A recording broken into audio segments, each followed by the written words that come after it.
Where do you actually get money? Hey everyone, really sorry that I wasn't able to make it there, so you can only see me on the screen today. My name is Nikita Danshin. I am a studio director and composer at Egnat.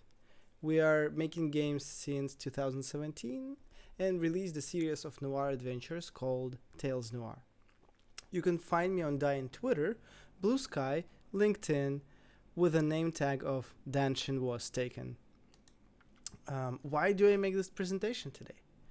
During one of game dev meetups in Tbilisi, I found that some devs were looking for guidance on different types of deals that exist in the industry, and I decided that it would be helpful to not only give a brief on that, but also talk some numbers and discuss what else you're supposed to get from those deals. First of all, I gotta bring some disclaimers. All of this information is based on personal knowledge gathered around the years of BizDev for my own team, discussions with other devs across the world, and contract work that I've done guiding other teams. This doesn't break any NDAs. I don't provide any information that is not available in public access.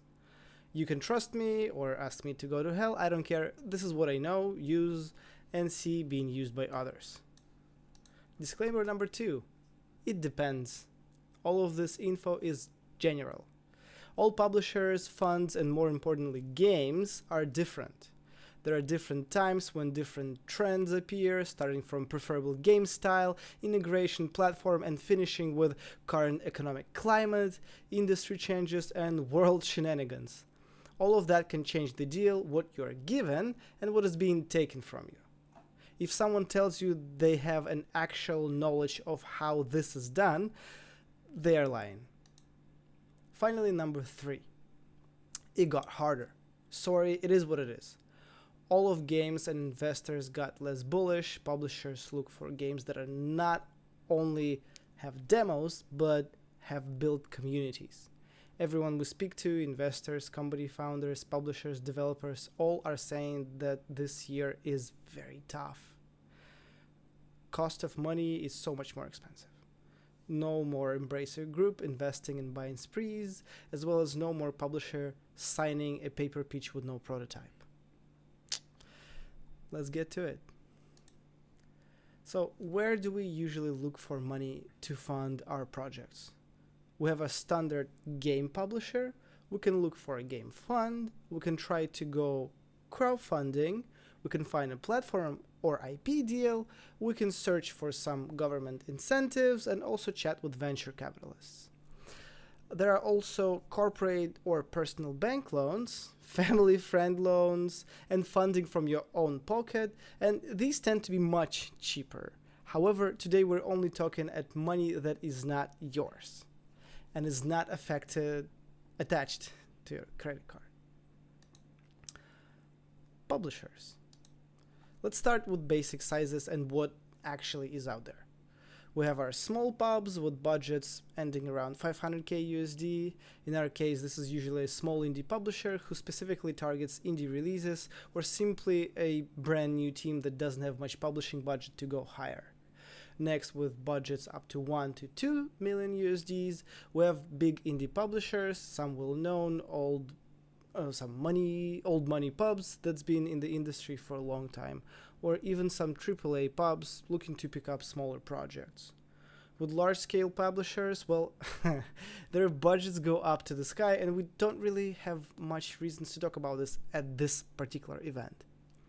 The thing is that budget is always something up to discussion, and there are some chances that even a large pub would pick up a project with smaller spend, or a small publisher might pick up something outside of their costs. It's just more unlikely. So, what do publishers give us when we sign a deal? Actually, you're looking for a large set of services besides funding. Money, yes, but also marketing, PR, community management. They bring their own brand power and audience that knows and loves the types of games they publish. They help with porting, localization, they're able to get a platform deal that might cover some project costs and provide additional marketing. They will be busy with release management, putting your game to stores, passing certifications, and so on. They will also help plan the project, look at the risk, set up comfortable deadlines and milestones, or fix some issues in your initial planning if they find something unrealistic or wrong. They should provide line producers, line game designers to have additional eyes look over your project.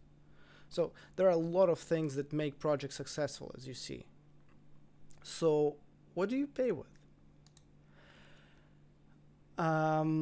The cons of publisher and what you're actually paying with is a lot of reasons. First of all, we talk about profit sharing, and for the services you're giving up as a part of your revenue, this is something that you pay with. Usually pubs try to recoup their own investment first and only then give some share to you, and they take from 30 to 80% of your income for as long as your contract goes. If the publisher has given you money advance, they would like to play on the safe side and get higher values. The less money you take, the better the profit share is. They can cut funding. For example, this can happen if you don't meet milestone requirements multiple times, or they can leave the deal for their own convenience. Sometimes they include extra payoffs if that happens. That could pay for 2-3 months of your team burn rate, but what are you going to do next? You'll have to find another deal. Publishers can take IP. You can see requests for IP shares in contracts. It could be 50-50, or they might want to take full IP rights. Indie publishers decided that they won't do such thing, and generally they don't. However, since 2 years ago, I see more and more requests like that in contracts. It used to be a no-no, but looks like the strategies are shifting. There were accidents recently when the team's milestone was not accepted for whatever reasons. They never gotten a payment, so they couldn't fit into the next milestones, well, because they don't have money, right? Until publishers had legal contractual opportunity to completely overtake the project, which they did. Deal walkout is much easier for publishers. When publisher legal team drafts a contract, they generally include a lot of clauses that allow them to exit a deal safely. On the other hand, they don't want you to do this, so there are less clauses for you to cancel the contract. So if you say won a lottery and have extra $1 million, sometimes you might not be able to even buy yourself out. So look for those. Other thing, you don't have any control over publisher services. It's not your team. You don't know who's doing your marketing. You just have to trust them. And also pay for it, because the money they spend on publishing your game will be added to the recoup amount, and you will pay for that with your game sales.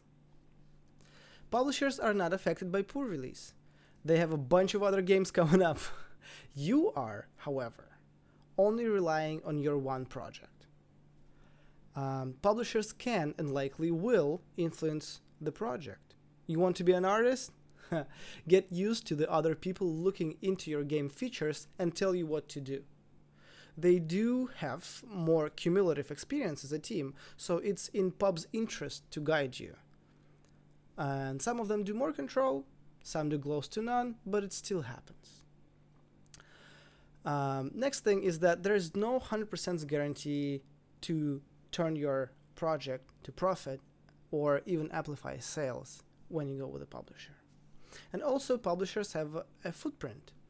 Look at successful indie game releases who have a publisher, who released with a publisher. Publisher always brands themselves first. A lot of the times the players don't know who made the game, and that's true. You will lose your brand unless you proactively work with your community yourself.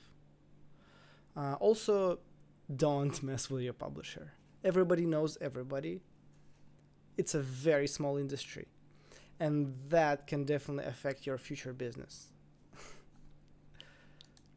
So, how does a general deal look like?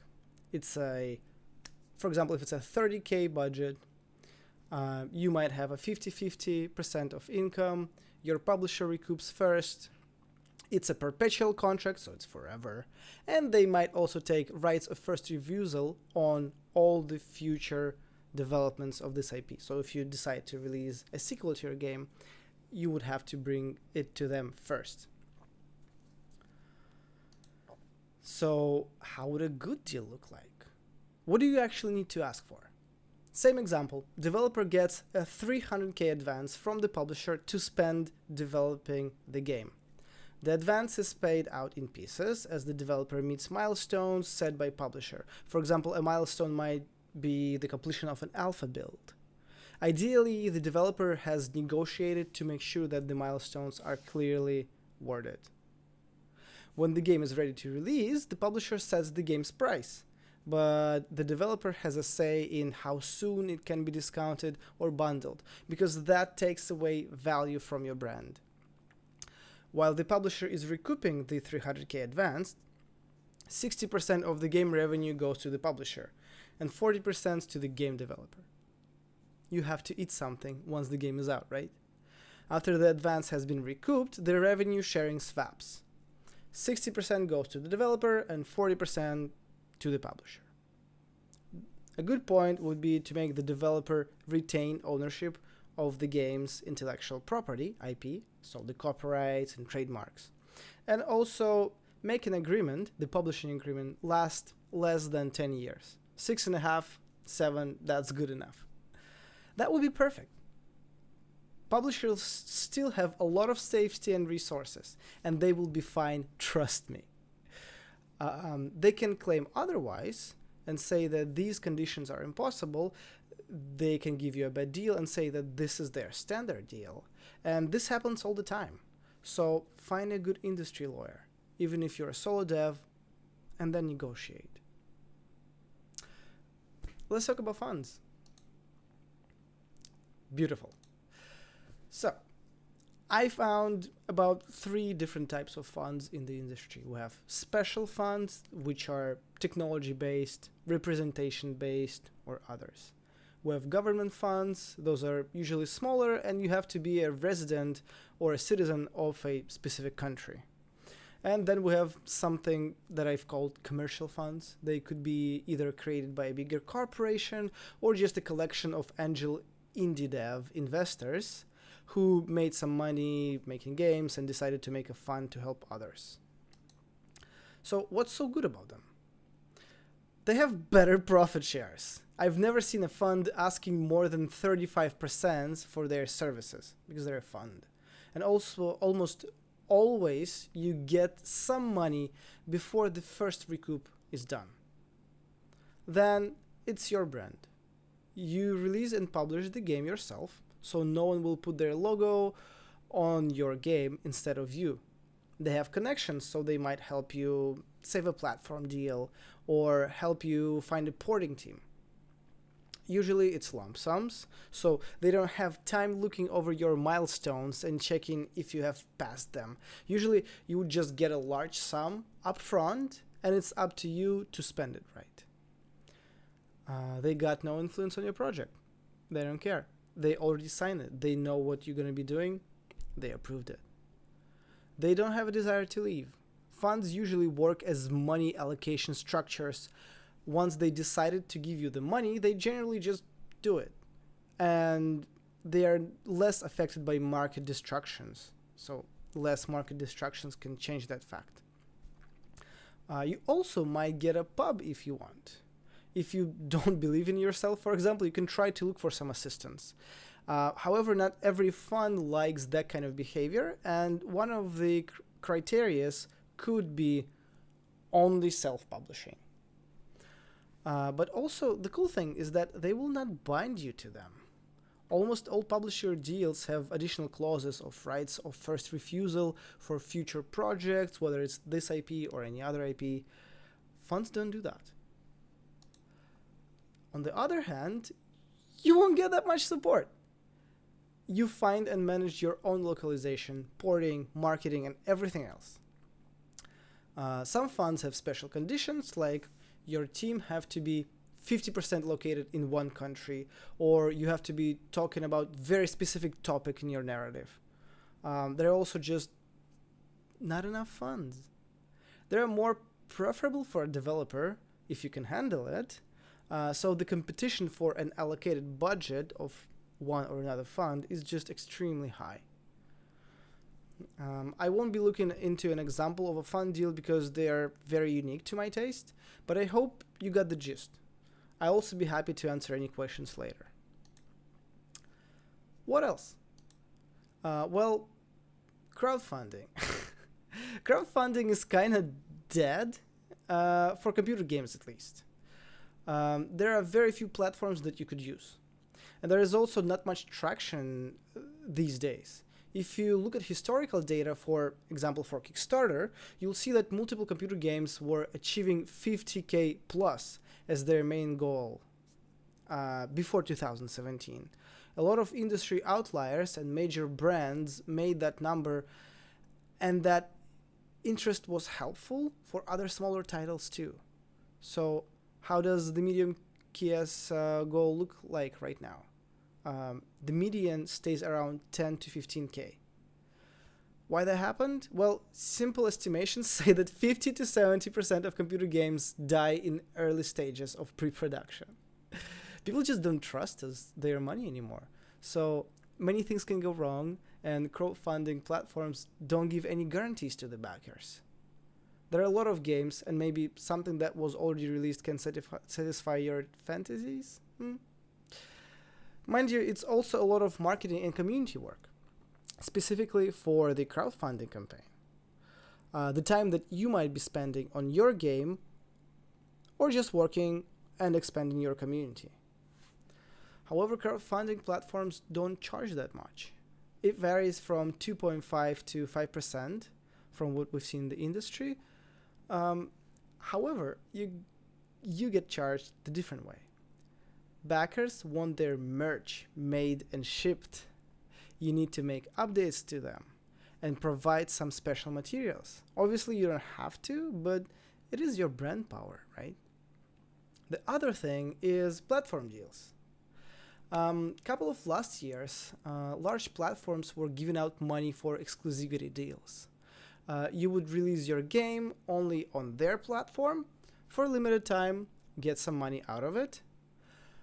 Game Pass, Netflix, Google Stadia, and Epic Games were trying to raise interests in their new gaming platforms. Currently, Google Stadia is unfortunately dead. Netflix gaming is kinda dead. And Epic Games isn't creating much new exclusivity deals from what we see. And Game Pass is also moving the same way. So it became much harder to get those deals. So no more free indie money these days. There are still opportunities, however, with large platforms like Sony, Nintendo, and Microsoft, and even Epic. They really have to like you on the other hand, and those deals would probably include some mix of publishing and investment outside of simple exclusivity. Lastly, there are investors. I'm really interested in only two investors who won't affect your company that much. We have project investors and strategic investors. The project ones, they won't take bits of your company or anything else. This is basically a deal that is very much close to a fund. However, project investors generally just would like to provide you with money, and that's it. There's not much support, really. Strategic investors, on the other hand, they are interested in your success. They are interested in your company in particular, not only your project. So what they do is they buy out a piece of your company and then give you that money so that you can invest it into the project, into the team, and so on and so on. They also have contacts and guidance that they can provide the same way the publisher might, or the same way the fund might, because they are, again, interested in your growth. And they will also support you otherwise if they have, say, a publishing wing attached or any kind of release team available. So, what else? What else can we do? What I personally advocate a lot for is self-publishing. And the reason for that is that, well, everybody wants a piece of you. Everybody wants a piece of your profit, a piece of your company, any future releases, stuff like that. Everybody wants to hit a fucking square because you're new. You don't know what's going to happen soon. You don't know how the industry works. It's just very comfortable position to try and use the new businesses. So what you can do is make smaller games. Don't overscope your budget. Don't go that far that your deal might be too hard for you, too hard to handle, too hard to deal with in the future. And also think about how you can mostly work by yourself. Your team, or just in general, if you're a solo dev, see what other things you could do yourself, if that's possible. What I also advocate for is collaborative self-publishing. And I've seen this happening in the industry already on multiple occasions. And what is happening is that multiple developers bind together, chime in some kind of money to fund their own publishing wing. It's still not the same way. You don't get funding from that, but what you get is you get structural support in collaboration with other developers. In future, somehow you can fund your own games or fund your own publishing wing while working together. This is great because this allows you to keep full control of your company, of your team, of your projects, just to yourself, and get as much as possible out of your projects when you release them. Some small takeaways that I generally talk about is everything is a lie. If your publisher says that this is their standard agreement, do not believe them. Negotiate as much as you can. Then something that a little bit contradicts me, but still, if this is important for you, bad deal is still better than no deal. Take the bag. Even if the project flops, who cares, but you'll have food on your table, you'll have a finished project and experience no matter what. And also, nobody knows anything. Market has drastically changed. Everything keeps changing year after year, and you probably see and notice that. Seek support from your peers, talk to other people, because it's not only about money on how the projects are released. And don't give up your IP. Don't give up your rights to your projects. Don't give up your rights to your team. This is something that has to stay with you. And resource takeaways. What I can personally offer in these trying times is actual publicly available contract examples from different publishers that you can take a look over them, figure out how they read, how they are written, what other potential clauses are there. I can provide you with publisher and fund lists. I can provide you with service provider lists. And also, if we vibe enough together, I'm very, very, very happy to provide some guidance to some indie projects, if that is something that would be of interest. Once again, thank you. This was a very brief talk, and I tried to put as much possible information into these 20 minutes. My name is Nikita Danshin. I work with Egnat, and you can contact me at social media on Danshin Was Taken. Thank you.